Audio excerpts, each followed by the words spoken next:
জাতীয় অর্থোপেডিক হাসপাতালে 15 জুলাই থেকে এ পর্যন্ত 637 জন চিকিৎসা নিয়েছেন।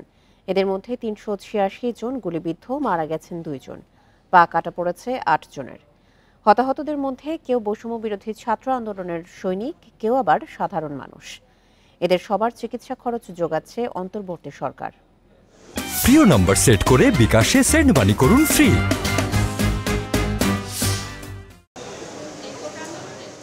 রাজধানীর পঙ্গু হাসপাতালের ক্যাজুয়ালিটি 2-এ 1 সপ্তাহ ধরে চিকিৎসা নিচ্ছেন সিরাজগঞ্জের এনামুল কাউসার। মাস্টার্স পাশ করা এনামুল গত 4 আগস্ট ছাত্র আন্দোলনে অংশ নিয়ে গুলিবিদ্ধ হন। ভাইয়ের পায়ের অবস্থা খুবই খারাপ এবং ডাক্তাররা বলতেছে পা কেটে রাখতে পারে। সেখান থেকে আমরা ওখান থেকে জিএম মেডিকেল থেকে আমরা শিফট করে আমাদের পঙ্গুতে পাঠা দেয়। জুলাই আগস্টে আন্দোলন করতে গিয়ে আহত 130 জন এখনও এই হাসপাতালে ভর্তি। এদের অনেকের পা কেটে ফেলতে হয়েছে। সুস্থ হয়ে বাঁচার আশাও কম কয়েকজনের।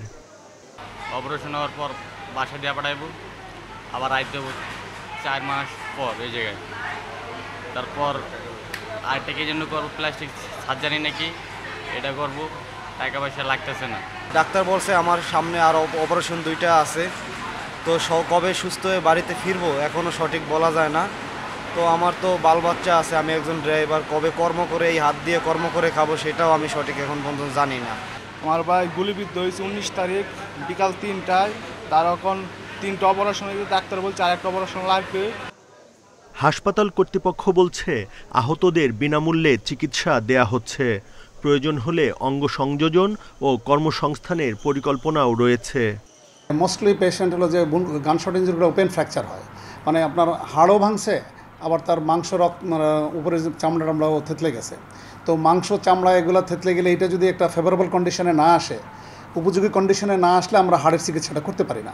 আর অঙ্গহানি যাদেরকে হয়েছে বা যারা একটু প্রতিবন্ধীর দিকে যাবে, তাদের ইনকোর্স অফ টাইম আমরা সামনের দিকে হয়তো 1.5-2 মাস বা 3 মাস লাগবে তার প্রস্থেটিক লিম্বের জন্য। সেটার জন্য আমরা রেকর্ড রাখতেছি এবং তাদের জন্য সর্বোচ্চ সহযোগিতা যেটা করার জন্য আমার প্রতি নির্দেশনা আছে। আর এই দেশের সব মানুষই এগিয়ে আসছে, আমার মনে হয় তাদের চিকিৎসার অসুবিধা হবে না। আন্দোলনে আহত হয়ে পঙ্গু হাসপাতাল ছাড়াও অনেকে অন্য হাসপাতালেও চিকিৎসা নিচ্ছেন।